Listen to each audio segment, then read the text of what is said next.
Políticamente Incorrecto es presentado por Tigo. En Tigo, el centro sos vos.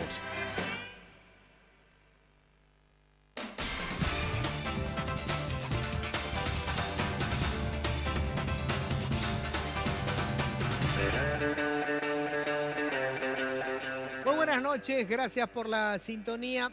Bueno, vamos a especular sobre cuál pueden ser los diferentes escenarios políticos y económicos que eventualmente nos depara el 2018 en adelante.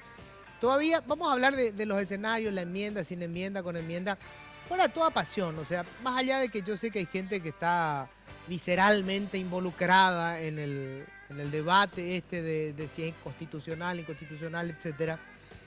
Me interesaría más hacer una reflexión sobre, o un análisis, un ejercicio si querés, de qué es lo que puede pasar, qué posibilidades hay de, gane quien gane, establecer acuerdos políticos. Hay reformas fundamentales que tenemos que hacer, que vamos a hacer con el siguiente gobierno. Este gobierno no lo va a hacer, está clarísimo. Creo que nunca hubo tampoco intenciones de hacerlo, pero que son necesidades históricas que tenemos y hay que ver si se va a poder hacer o no. ¿Qué tan grave será el saldo de heridos que tengamos después de lo que van a ser las internas, que parece que van a ser bastante cruentas? Y sobre todo, ¿qué legitimidad tendrá el gobierno que surja en el 2018, dependiendo de cuál es el camino que se siga? Bueno, de eso vamos a estar hablando hoy, que esto, insisto, va más allá de la cuestión coyuntural, de si sos pro enmienda, anti enmienda, cartista, anticartista y todas esas cuestiones que son tan de corto plazo, ¿verdad?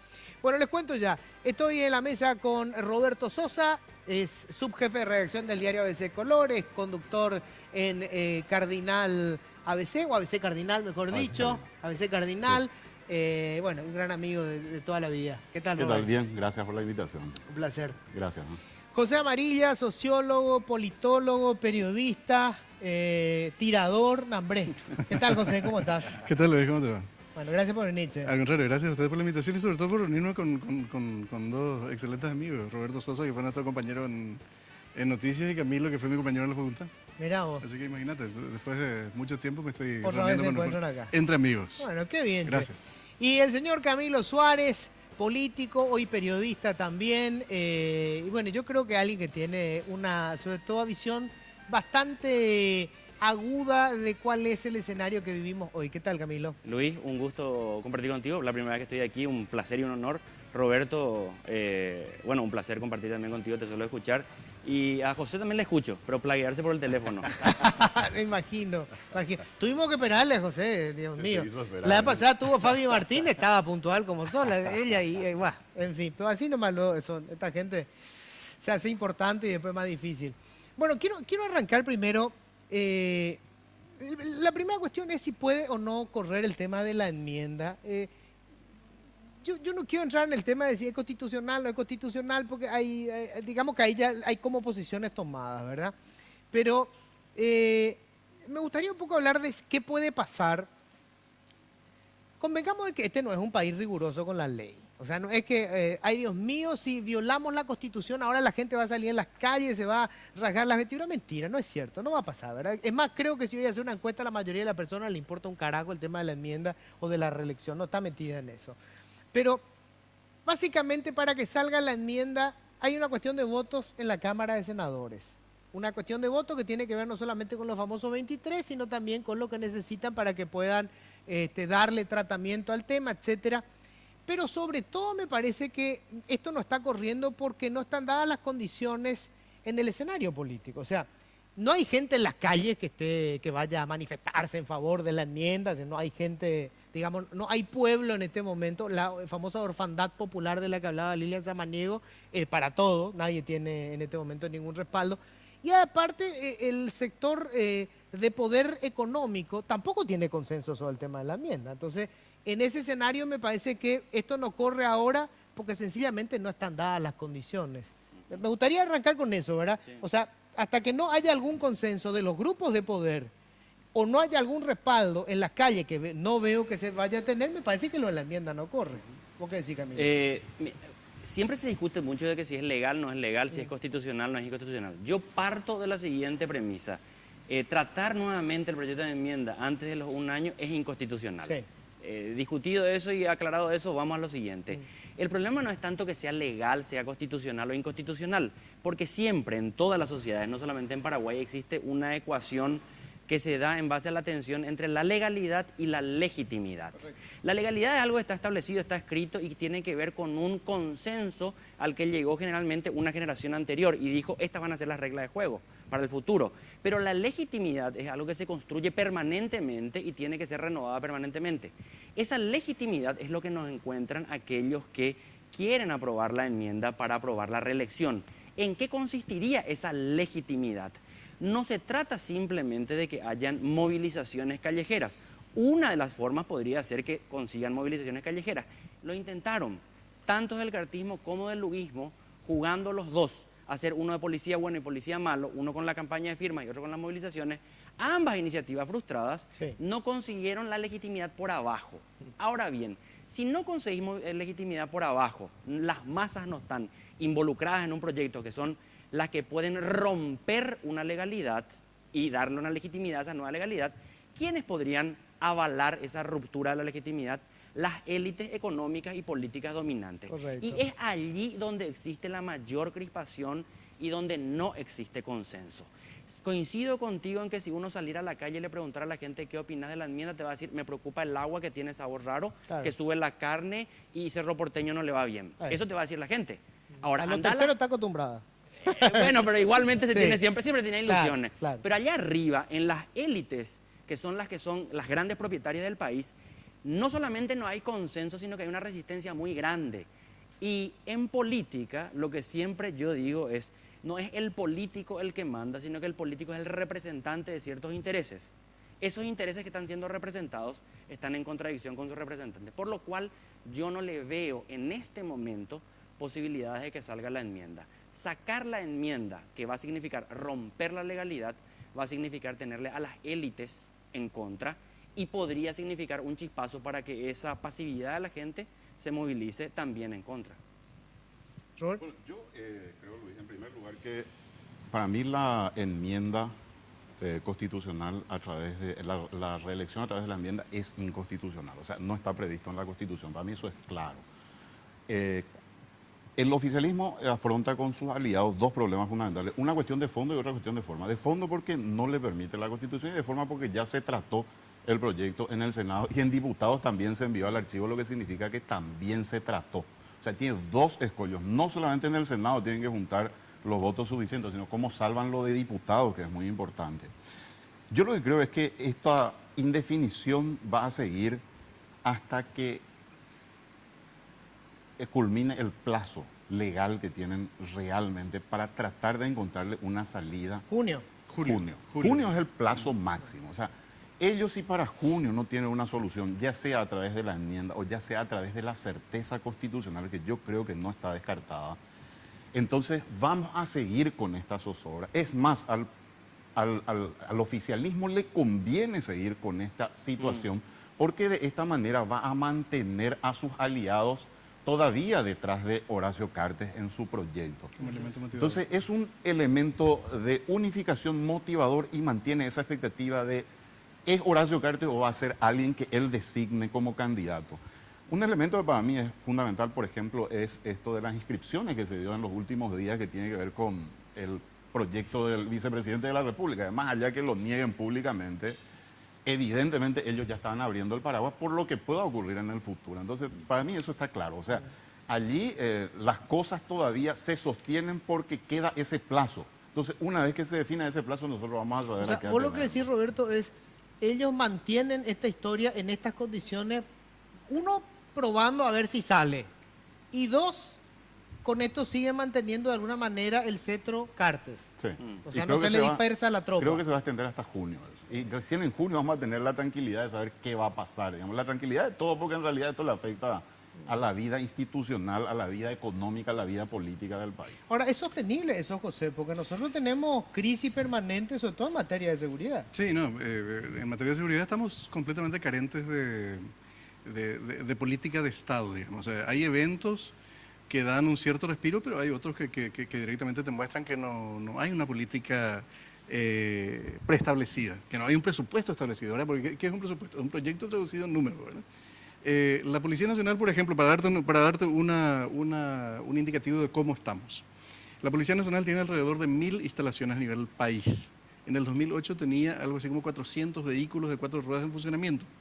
Se cubrió eso, pero los vehículos de la Policía Nacional tienen que ser reemplazados, porque un vehículo, una patrullera funciona alrededor de 8 horas por día, anda en un promedio de 20 kilómetros por hora, o sea, hace 160 kilómetros por día, tiene que tener mantenimiento una vez al mes y a los 3 años tiene 180.000 kilómetros recorridos, o sea, hay que reemplazar.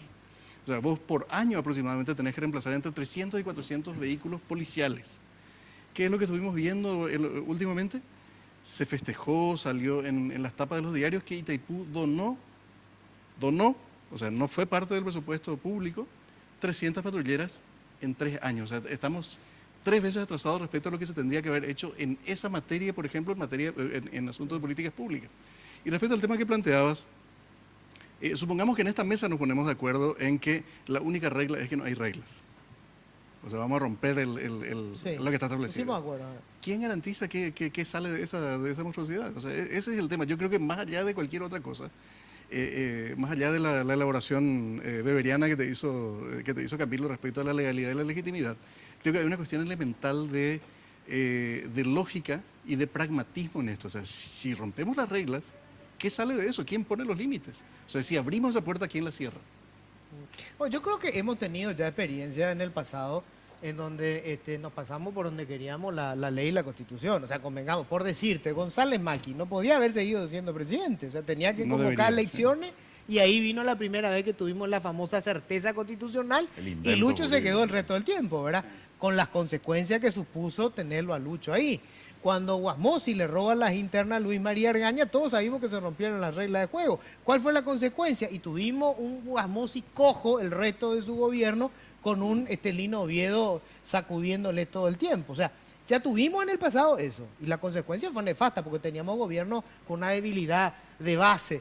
Que justamente yo quería especular ahora sobre esto, ¿verdad? ¿Qué pasa si terminan forzando el tema de la enmienda, aunque no haya esa legitimidad que vos decís, Camilo? Bueno, primero tengo que decirle a José, me dijiste beberiano y mis amigos marxistas me van a decir que estoy traicionando la causa. No, tenés toda la razón. A ver, quisiera ir un poquitito atrás para responder lo que estaba planteando Roberto de la enmienda como mito aglutinador.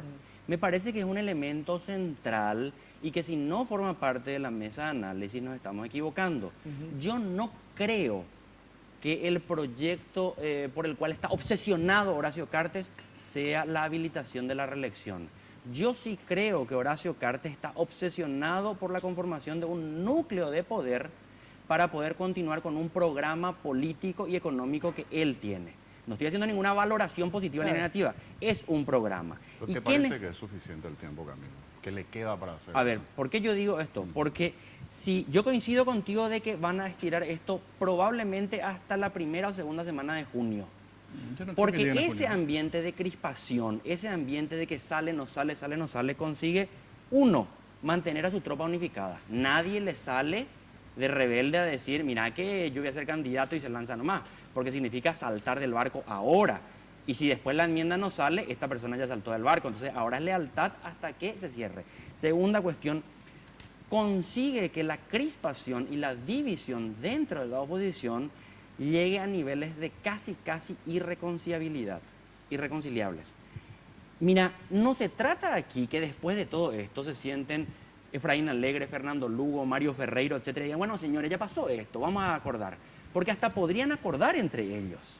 Pero ¿qué va a suceder? Va a surgir cualquier tercer candidato y va a capitalizar el descontento de una parte del electorado que no está de acuerdo con ese pacto de cúpula y estuvo en contra de la transada esta reelección, no, reelección sí. Mira, voy a contar una experiencia muy concreta de cómo no se le puede arrear a la gente. En el 2012, cuando es destituido Fernando Lugo y los que estábamos en el gobierno de Lugo decíamos fue un golpe, y el Partido Liberal que formaba parte del gobierno dice, no, fue un juicio político. Bueno, y viene toda la controversia en base a golpe versus juicio político. Allá por el mes de diciembre empiezan los contactos. Ya Mario Ferreiro se había separado de Fernando Lugo. Fernando Lugo ya dijo que Carrillo iba a ser su candidato y Mario Ferreiro continuaba como candidato. Llegan los contactos del Partido Liberal de las más altas esferas y piden reuniones reservadas y secretas para tratar de acordar entre Efraín Alegre y Mario Ferreiro. Yo participé en esas reuniones. Y recuerdo que eran los primeros días de enero y nos reunimos un montón de gente. Estaban Efraín, estaba Blas Llano, estaba Mario, Adolfo, todo el mundo estaba. Y dicen, bueno, tenemos que llegar a un acuerdo, si no Cartes va a ganar. Estos son los números reales, no los que nosotros, estos son los números reales, están arriba estos tipos. Y con Mario nosotros damos vuelta. Entonces yo le pregunto, a ver un poco, porque eso nosotros nos enseñaban en la facultad, en elecciones 1 más 1 no es 2 necesariamente. Claro. ¿Quién a ustedes les dice que ese porcentaje que podría tener Mario, que le permitiría ganar a Efraín, se va a ir con Efraín? Pero es obvio, Camilo, que Mario solo hace campaña y ta. No, es obvio. Vamos a ser un poco más rigurosos. Entonces forman 2 equipos técnicos. Del lado de Efraín estaba dirigido por Diego Avente Brum, sociólogo, muy profesional, amplia experiencia. Y del otro lado de Mario Ferreiro, otros, unos españoles. Hacen grupos focales, encuestas. ¿Qué arrojó ese resultado? 9 de cada 10 personas que votarían por Mario Ferreiro, si él salía a apoyarle a Efraín, le hubiesen votado a Aníbal Carrillo o Lilian Soto. Entonces le decimos, señores, al pedo, no tiene sentido que cada uno siga su campaña. ¿Por qué pongo esta experiencia histórica como ejemplo? Porque si se llegara hasta mayo o junio con este ambiente de crispación, va a ser imposible la unidad de la oposición y van a haber 3 sectores. Horacio Cartes es muy inteligente y después voy a hacer referencia al tema que estaban diciendo de la certeza constitucional o una medida cautelar para Lugo, después. Pero por ahora tengo que decir lo siguiente. Hoy, 21 de marzo del 2017, así como están las cosas,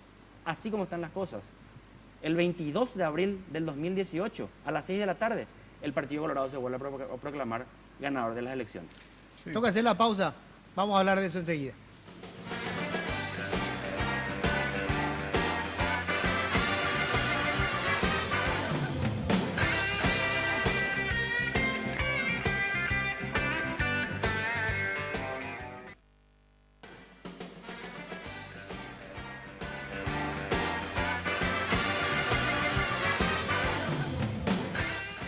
Bueno, tenemos que agradecer a la gente que permite que este tipo de programas sigan al aire. En Tigo trabajamos cada día y en todo momento para estar de tu lado porque queremos que estés siempre conectado. Por eso ahora todas tus mini cargas desde 5.000 guaraníes vienen con regalos a tu medida para que estés siempre comunicado. En Tigo trabajamos para estar de tu lado porque en Tigo el centro sos vos. Vamos a hablar de esto que me parece muy importante. La jugada de la enmienda, entonces, hay un tercer elemento que es clave, que es el que acaba de decir Camilo. Mantiene a la oposición desunida. Y es más, va generando posiciones radicalizadas en esa oposición, que va a hacer que, lo que dice Camilo, llegado el día de mañana, cuando digan, no, que vamos a ponernos de acuerdo porque si no los colorados nos ganan, no es que se pongan de acuerdo las cabezas. El eventual votante de cada sector ya tomó posición porque se radicalizó, igual que lo hicieron, o sea, como sus líderes asusaron que lo hiciera. Entonces, hacer esa unión después es prácticamente imposible. Y así, y el Frente Guazú es el torpe en toda esta historia. A ver, José. Tiren ustedes la primera piedra. No, yo no creo que sea una cuestión de, no creo que sea una cuestión de torpeza propiamente, ¿verdad? Sino una cuestión de celo por los espacios de poder. Ahora, ese celo por los espacios de poder a lo que va a conducir, a lo que puede conducir a un plazo que para Camilo de junio, a mí no me queda tan claro. Yo creo que es un poco más que eso para ¿Un poco antes o un poco después? Un poco después, para proyectar el tema de una unidad opositora. Me parece que la apuesta real la apuesta real desde el oficialismo es tener varios candidatos de la oposición. O sea, si son 3 candidatos, vos necesitas un poco más del 30% y ya sos la minoría mayoritaria. Claro. Si son 4 candidatos, necesitas un poco más del 25% y tenés asegurado claro. asegurada la retención del poder. O sea, con el aparato del Partido Colorado ganás sí o sí. Sí, probablemente tenés alrededor del 25% de de margen. O sea, es una apuesta política hábil, una apuesta política de muy alto nivel. Ahora, ¿qué viene después de eso? ¿Cómo se gobierna la gobernabilidad posterior al 2018? Y bueno, eso es harina de otro costal y se verá en algún momento cómo se arregla con los sectores minoritarios también. Ahora, yo me hago una pregunta nomás, Luis. ¿Por qué Horacio Cartes y su grupo, teniendo el poder que tienen y el manejo que tienen? Porque, pregunto yo, ¿ellos pueden manejar la Corte Suprema de Justicia acá en esta mesa? Creo que nadie me va a decir que no. Sí. Manejan la Corte. ¿Por qué no van por la certeza constitucional de buenas a primeras y ya tienen habilitado? ¿O por qué no le dan a Lugo la posibilidad de un arreglo y le dicen, presentá vos y vas a conseguir la certeza constitucional? Porque de que habilitado Lugo tan pronto también es un peligro. No, pero yo digo, si ellos tienen esa posibilidad, ¿por qué están jugando todavía al tema de la enmienda constitucional? Por esto que dice Camilo. Porque el primer objetivo es dividir a la oposición. Claro. Si van por vía de la certeza constitucional, Lugo queda habilitado automáticamente. Se cierra no hay el caso. oposición dividida, se cierra bien todo. Entonces, yo creo que eso explica de alguna manera también los plazos con los que están jugando. Por eso yo sostengo que van a tratar de llevar Estirar. todo a sus respectivos límites legales en sus plazos políticos que convengan. Más allá de la crispación, yo creo que la crispación se da en ciertos niveles nada más. O sea, como vos decís, Luis, la gente está fuera de esto. O sea, la gente está preocupada por la inseguridad, por el motochorro, por el hijo, por los tarifazos, porque no tiene laburo, aumentó el desempleo, una cantidad de cosas más allá de los discursos bonitos que se hagan, ¿verdad? Pero esta es una cuestión de los sectores de poder y los sectores políticos los que están preocupados hoy. Y más allá de todo eso, también aquellas corrientes internas que ya quieren tener la seguridad de saber dónde se van a ubicar para que sus nombres estén en sus respectivas listas. Pues yo creo que van a jugar a esto, ¿verdad? Están jugando a este primer paso porque el objetivo es esto, dividir a la oposición. Cuando ya no quede tiempo, yo no descarto, incluso ahora se habla de la posibilidad que pidan una certeza constitucional para saber si se puede reformar o no vía enmienda, perdón, si se puede instruir la reelección vía enmienda por parte de los colorados para darle a Fernando Lugo y a los liberales la seguridad de que eso va por una vía legal. O sea, se están jugando todas las cartas y hay tiempo todavía. Entonces, esto yo creo que vamos a tener que soportarlo. Yo creo que algunas consideraciones. Vos preguntabas, Luis, al empezar este bloque, el torpe es el Frente Guazú. Yo no quisiera decir es torpe o no es torpe. Al contrario, dentro de la lógica que ellos, de la cual ellos son tributarios, están siguiendo el manual de instrucciones. Este año 2017 se cumplen 100 años del triunfo de la Revolución Rusa. Así que tiene que ver todo esto. Tiene que ver porque la Revolución Rusa inaugura una era en la que la izquierda consolida una forma de ver y de entender el mundo. La principal disputa en la cosmovisión de la izquierda no es contra la burguesía o contra la oligarquía, sino que es al interior de la izquierda. Porque dentro de la teoría revolucionaria lo que se planteó desde Lenin hasta hoy es lo siguiente: uno no hace la revolución cuando quiere, uno hace la revolución cuando estallan ciertas crisis que son cíclicas en el capital, que hay que saber leer con una objetividad científica. Con lo cual no estamos nosotros en un momento de crisis del sistema capitalista y hay que esperar la siguiente crisis. ¿Qué haces hasta que llegue la siguiente crisis? Tratás de constituirte como la vanguardia revolucionaria. En ese sentido, la historia de los últimos 100 años demostró claramente la pelea entre bolcheviques, mencheviques, comunistas y socialdemócratas, etc.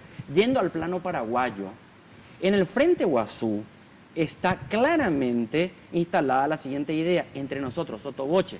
Vamos a decir lo siguiente: lo que nosotros tenemos que conseguir es, primero, ser clara e indiscutiblemente la hegemonía en la izquierda paraguaya y la vanguardia. Segundo, pasarle al Partido Liberal y ser la segunda fuerza. Estar esperando y agazapados para en una siguiente ronda ser nosotros los que le ganemos al Partido Colorado y le sometamos al liberalismo y a la otra fuerza a que nos sigan. En ese sentido, ellos dicen: sí, pero si nosotros no le apoyamos ahora, un bloque opositor va a ganar al Partido Colorado. ¿Cuál es la traducción que dicen? Es una pelea entre los burgueses nomás. A nosotros no nos afecta. Yo estoy describiendo una lectura típica del sector de izquierda y no solamente del Frente Guazú. Un discurso que realmente existe, que no es... Absoluta, ¿verdad que existe, José? Entonces, en ese sentido, el tema de la certeza constitucional, ¿por qué no sacan ahora una certeza constitucional? ¿Por qué no resuelven lo que está en la Corte? Si es cierto lo que dice Roberto, que el cartismo maneja, ¿por qué no le dan ya a Lugo esa acción que tienen allí? Más lo que yo Porque digo es lo que dicen ellos mismos. Ellos no quieren habilitarle a Lugo un año antes. Ellos necesitan que si Lugo compitieran bajo las siguientes reglas. Lo que Lugo y el luguismo vienen diciendo ya hace semanas, y son transparentes, dicen: para nuestra lectura Lugo está habilitado, es la Corte la que tiene que decidir. ¿Cuándo decide la Corte eso? ¿Cuándo? En términos temporales. Abril son las elecciones, 17 de diciembre son las internas. El primer escollo que debería pasar Lugo debería ser el 17 de diciembre, cuando un tribunal electoral independiente del Frente Guazú le impugne. No le van a impugnar, pasa.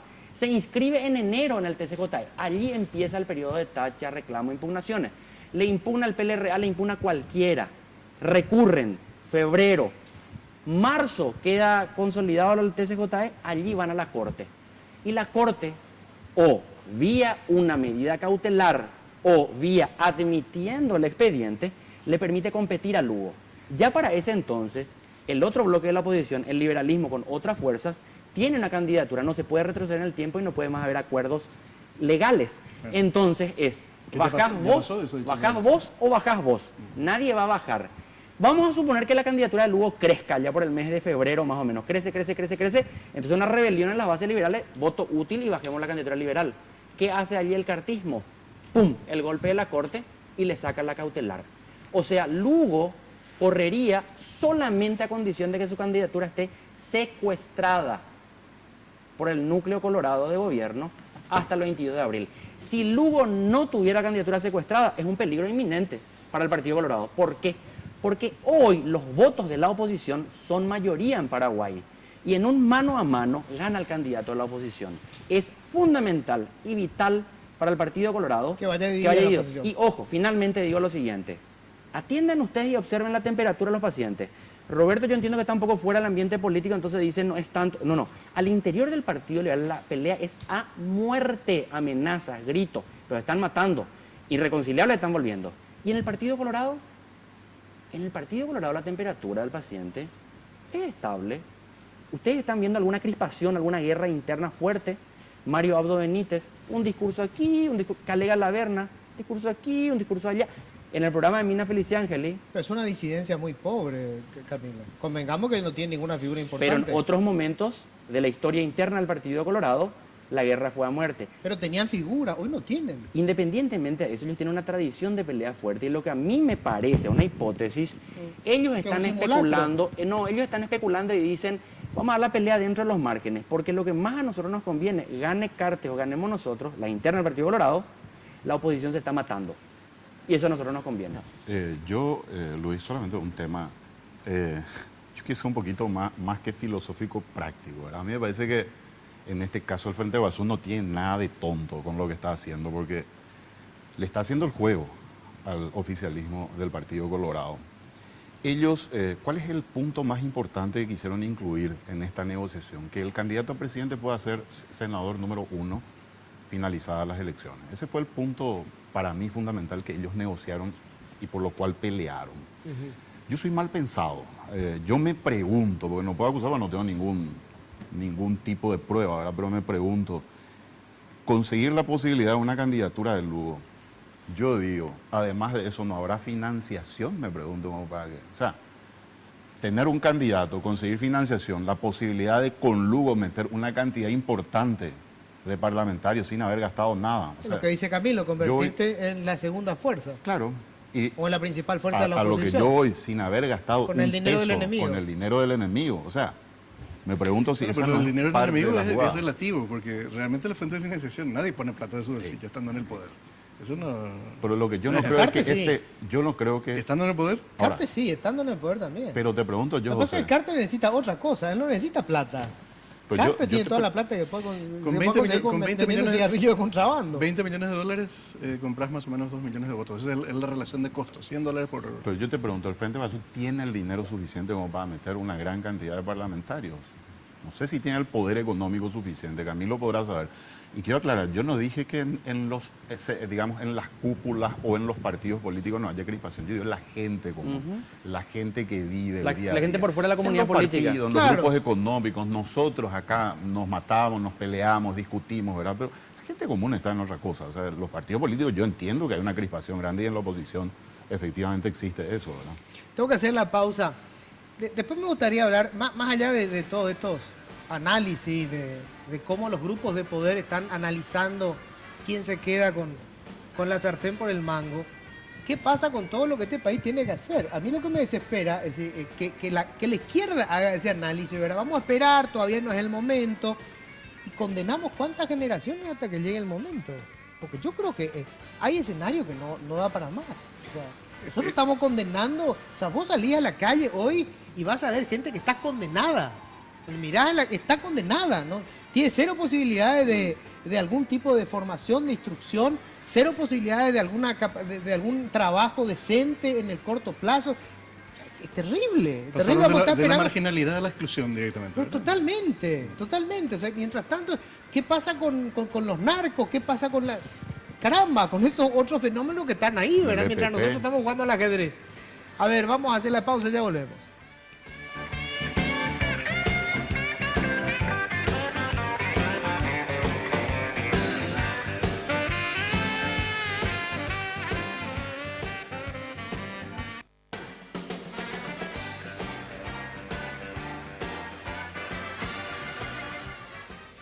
Bueno, estamos viendo cuáles son los diferentes escenarios, ¿verdad?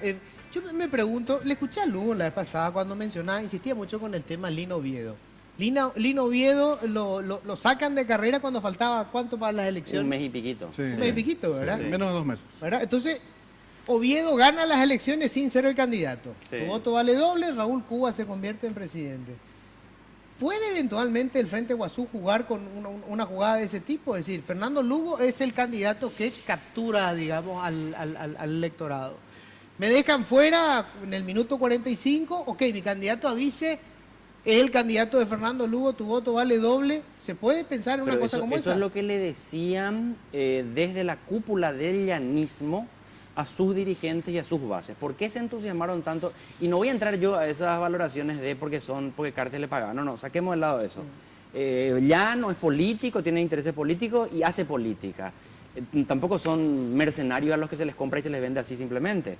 Y ellos lo que planteaban eran, a sus dirigentes le decían, cuando le cuestionaban que Lugo no estaba habilitado, le decían, necesitamos la figura de la concertación. ¿Por qué la figura de la concertación? Porque bajo la figura de la concertación se le permitiría competir a Fernando Lugo y allí se podría estirar hasta justamente marzo más o menos y el vice de Lugo ya tendría suficiente legitimidad popular para que Lugo haga el trasvase de votos. Allí podría ser, pero Fernando Lugo como candidato por fuera de una estructura donde esté el Partido Liberal involucrado, o sea, una tercera candidatura, no tiene ninguna chance. Hasta puede hacer un trasvase de voto y va a trasvasar 10%. Recordemos que Lugo ya fue candidato en el 2013, cabeza de lista del Senado.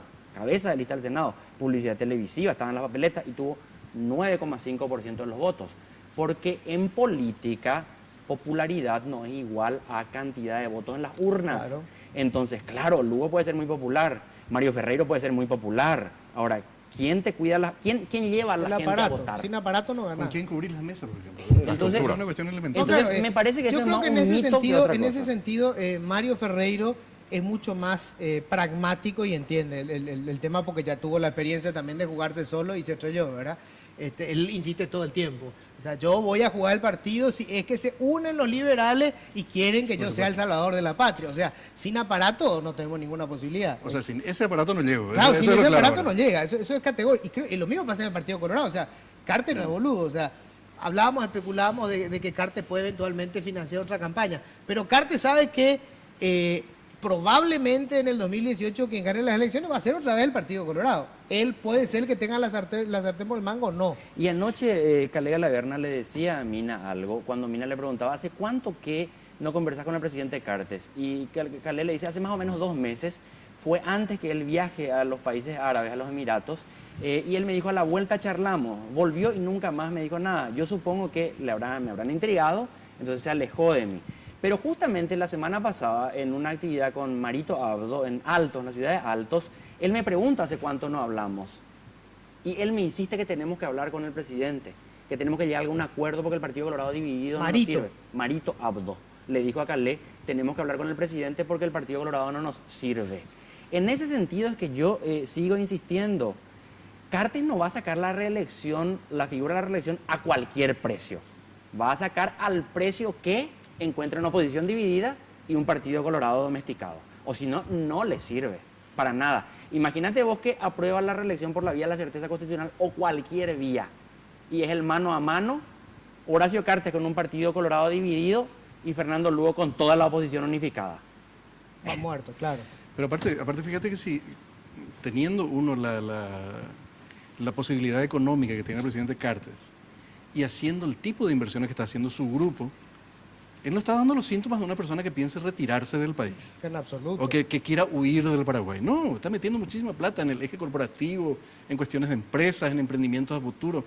En medios de comunicación. En medios de comunicación. Entonces, teniendo el aire, teniendo la costilla que tiene, no es descabellado pensar que eventualmente también pueda poner plata en otras candidaturas que tengan chances de ganar y tener acuerdos políticos que le permitan una continuidad, ya no política o político-partidista, sino una continuidad corporativa de aquí a futuro. ¿O no? ¿No le conviene acaso al presidente Cartes estar en buenas migas, por ejemplo, con el presidente Mario Ahora, Ferreira? pues yo pregunto, hoy, aún sin la enmienda, Cartes no es candidato. ¿Tiene alguna chance un candidato que no tenga la bendición de Cartes de ganar la interna colorada? Y va a depender de quién sea el candidato que pongan como delfín suyo. Bueno, la última experiencia es Marito con Pedro Aliana. Pedro Aliana no la existía, experiencia era un más cercana cachivache. que tenemos. Pero ganó. digámosle que era otro ambiente, Otro momento, las sí, otro internas. momento A ver, político, sí. yo sé por gente del primer entorno, del primer anillo de Cartes, que ellos ya hace un par de meses están haciendo con consultoras bastante especializadas, incluso extranjeros, están haciendo estudios de investigación sociológica, grupos vocales, encuestas de compañía para medir quién podría ser el plan B.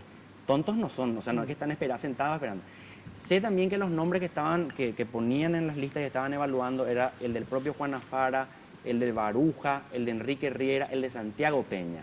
Santiago Peña, a pesar de tener la simpatía de una parte del entorno, decían claramente, Santiago Peña rompe con los votos en Washington y en París, pero en la interna del Partido Colorado no pasa ni siquiera una subseccional. Claro. Entonces, entre todos esos decían, Baruja tiene un buen discurso y aguerrido para las bases, pero es muy limitado. Cuando llega a calle última choca y no puede entrar. Afara no prende de ninguna manera. Entonces, el candidato que mejor les estaba midiendo a ellos y que está demostrando mayor lealtad es Enrique Riera. ¿Hasta cuándo que puede podrá hacerle manejarlo? frente. Ese es el problema. Claro, allí es la duda, o si no ya se jugarían.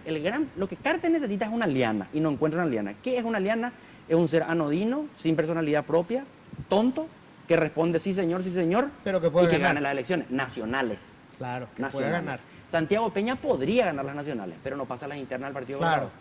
Enrique Riera pasa las internas del Partido Colorado, pero hay es que ver la impredecible. nacional. Sí, exacto. Hay otros que pueden pasar las internas coloradas, pero no van a ganar la Yo general. le dije a esta persona que me decía esto, le dije, Enrique Riera puede pasar las internas y puede ganar, pero cuidado, que te puede incendiar el gobierno. Bueno, tengo que hacer una pausa más, ¿verdad? Me queda un bloque. Me queda todavía uno para respirar. ¿Sí? ¿Uno más? Bueno, pausa, ya volvemos.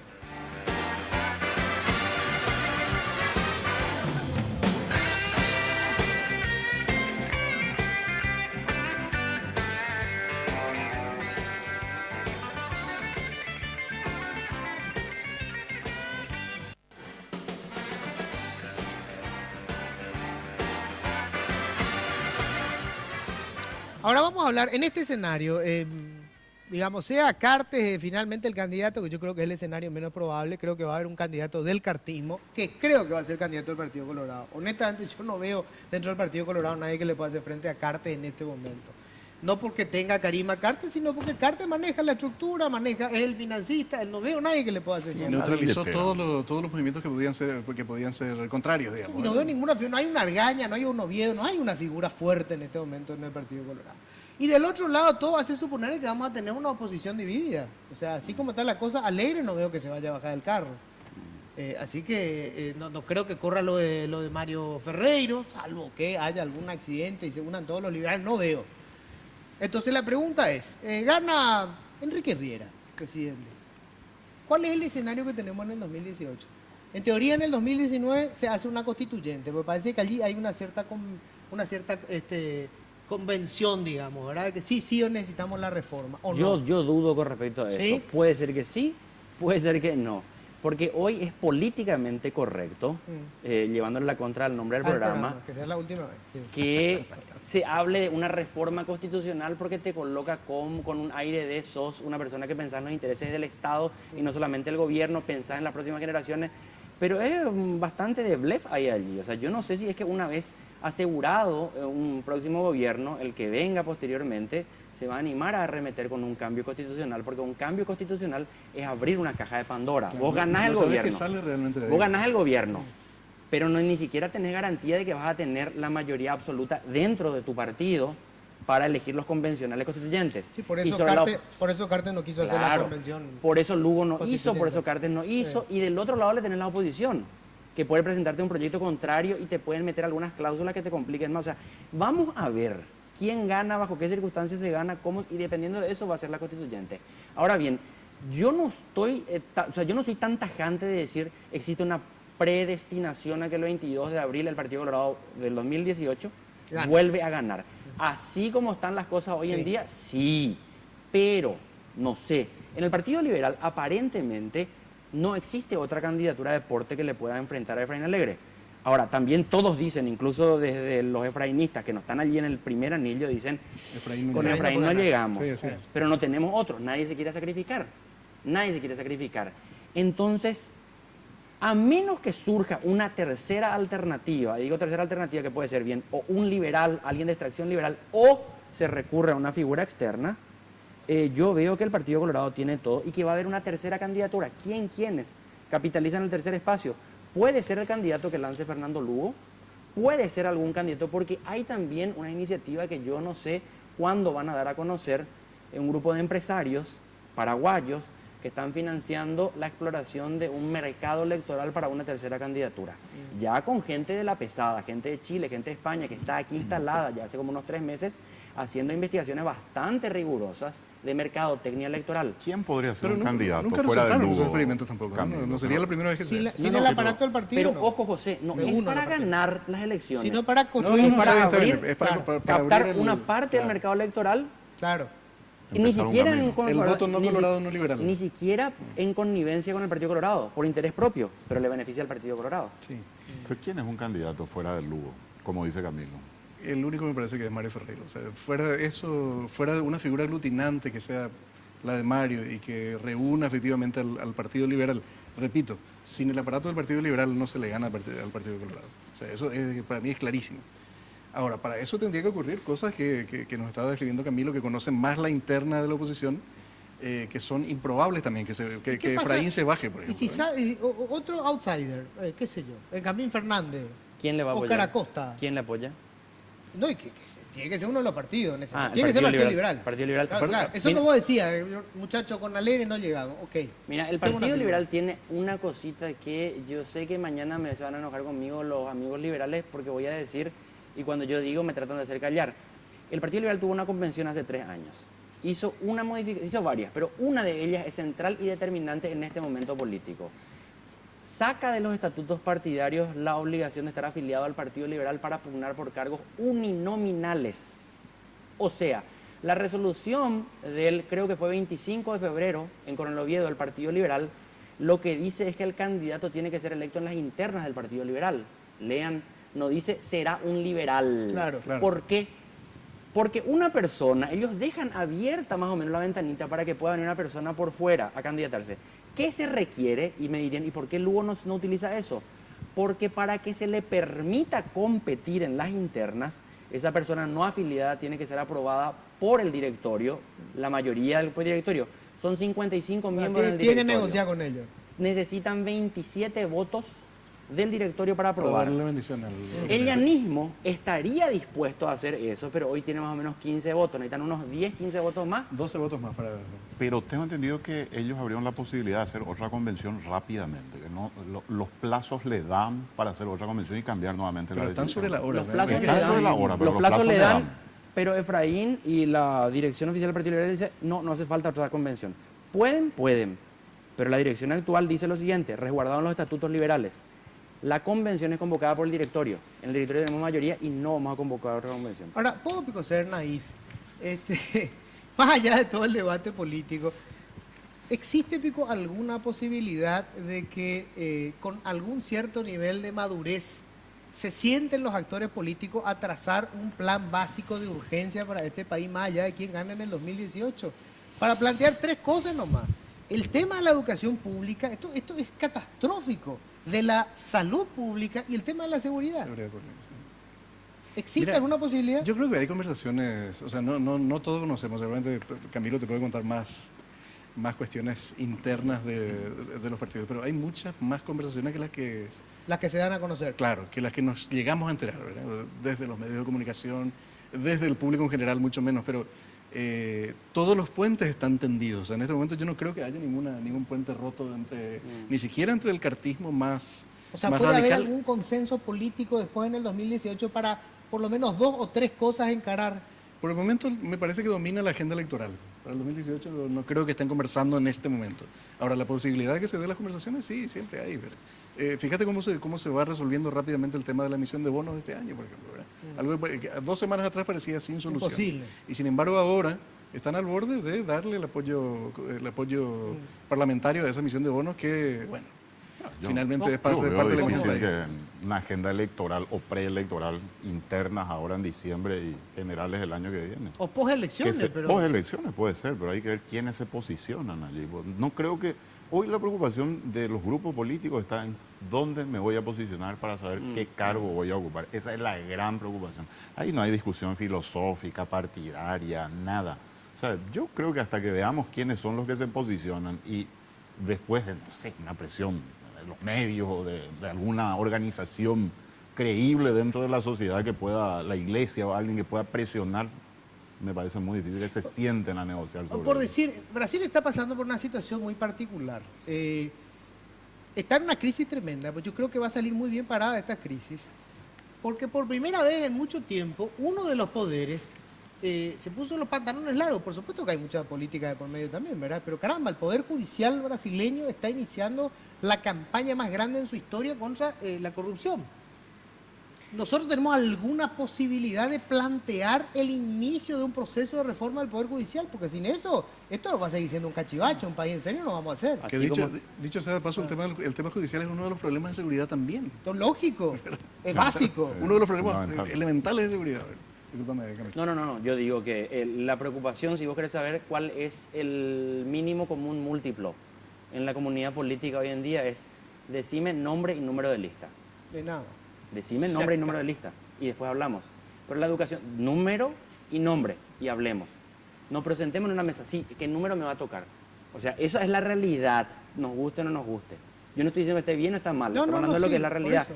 Y después con respecto al tema de los llamados grandes consensos, yo no comparto tanto la visión esa de que se da a partir de los consensos en la comunidad política, sino creo que son dinámicas que tienen que ver Sí. con sectores económicos en la sociedad que requieren de ciertas transformaciones o se vuelve inviable. Muchos proyectos de modernización muy tardíos en Paraguay se están haciendo porque empieza a desarrollarse un sector empresarial en Paraguay, tenga o no un origen espurio. Esa es otra discusión.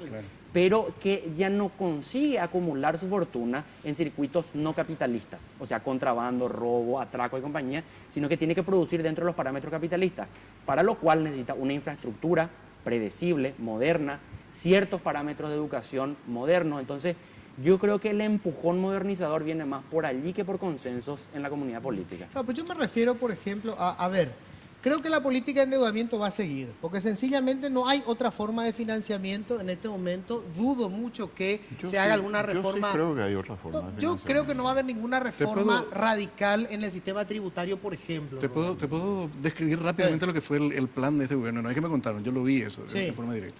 4.500 millones de dólares de organismos internacionales. Sí. 3.000 millones de dólares de APP. ¿Sí? 2.500 millones de dólares de bonos soberanos. Sí. ¿Cuánto estamos sumando hasta ahí? Anuales. 10.000. No, en los 5 años. En los 5 10.000 años. Es que lo Ahí presentaron estamos ellos, sumando oficial 10.000 lo millones, claro. presentaron. 2.500 millones de dólares, parte proveniente del uso del empleo de las reservas, que no se llegó a hacer, y proveniente de los fondos previsionales. Nada de eso se está cumpliendo, o sea, no es nada, perdón. Muy Está poco de cumpliendo. eso se está cumpliendo. Claro. El tema de los bonos Ejecución es pobre. lo único que está puntual. El nivel de ejecución es bajo. La disponibilidad está en cierto modo y los organismos internacionales, digamos, que están cumpliendo con el país. Pero falta la otra pata, que es algo que Roberto conoce muy bien. La presión tributaria en Paraguay para pagar ese nivel de deuda tenía que pasar del 11% sobre el Producto Interno Bruto al prácticamente el 16% a esta altura. Y no se dio eso. Entonces, en eso estamos desequilibrados, Roberto. O sea, no... Sí, yo casualmente estuve mirando un análisis muy interesante que hace Fernando Masi sobre el tema del endeudamiento. Hoy te dicen, no, estamos bien porque hay una relación del 23% del Producto Interno Bruto, la economía produce, no hay dramas. Él hace un seguimiento, porque también en estos días algunos analistas dijeron que el gobierno, que los resultados y qué sé yo. Fernando Massi dice en un comentario que publicó CADEP, dice, del 2003 al 2013 el país creció en un promedio de 5%. Desde el 2013 en adelante creció en un promedio del 3,5%. Sí. La presión tributaria del 2003 al 2013 pasó del 10% al 12%, creció a razón de 0,2 puntos porcentuales Por año. de manera anual. Entonces, ese ritmo, la comparación de la deuda versus los ingresos tributarios hoy no dan en los parámetros. Así es. Entonces, con ese ritmo de crecimiento desacelerado y una presión tributaria que no acompaña, es imposible que sigamos manteniendo este ritmo de crecimiento. Del 2013 al 2016 la deuda pasó del 14% del PIB al 23%. Dos cositas Casi finalmente, se no digo. duplicó. Yo no creo que se pueda hacer una reforma tributaria porque para eso sí hace falta una fuerza política que represente intereses de los sectores populares mayoritarios. Así mismo. No veo, entonces una reforma tributaria es antes que nada una reforma política. No veo condiciones en el corto plazo. Y empeora más con lo que eventualmente en el 2023 llegara a suceder. Si Paraguay llegara a disponer de más o menos 1.000 millones de dólares producto de la finalización del pago de la deuda de Itaipú e entraran de manera directa, va a producir una pereza fiscal gigantesca. Nos va a pasar y vamos a tener la tragedia de los países que son exportadores de materia prima y viven de eso. Los petroleros, Venezuela, fundamentalmente, sí. Nigeria y los países árabes. No, aparte, a ver, estamos hablando acá de un plan de endeudamiento que tiene como objetivo principal infraestructura. Sí. Que es lo rápido, fácil y que tiene rentabilidad Pero, pues, política. en ese- A Y que mí nos lo da la me suma hoy, preocupa Luis, en es ese la análisis. inversión en educación y en salud. Claro, pero en no ese- hay un puto plan de este gobierno para hacer alguna reforma en esa área. No, en ese mismo análisis dice Luis que los grandes países que se han desarrollado no se han desarrollado a partir de un endeudamiento masivo, como te quieren hacer creer acá. Claro. O sea, esto que vos decís es el secreto del verdadero desarrollo. Cuando Claro. vos inviertas y hagas una base de la educación con una reforma que sea una revolución educativa, allí vamos a poder sentarnos a hablar y yo le voy a votar a cualquiera que empiece eso para que sea reelecto hasta 2 y 3 veces también. Lamentablemente parece que a nadie le importa. No. No tiene rating. Muchísimas gracias, Che. Interesantísimo. Vamos a ver cómo se desarrollan los acontecimientos. Nos encontramos el próximo martes. Chao.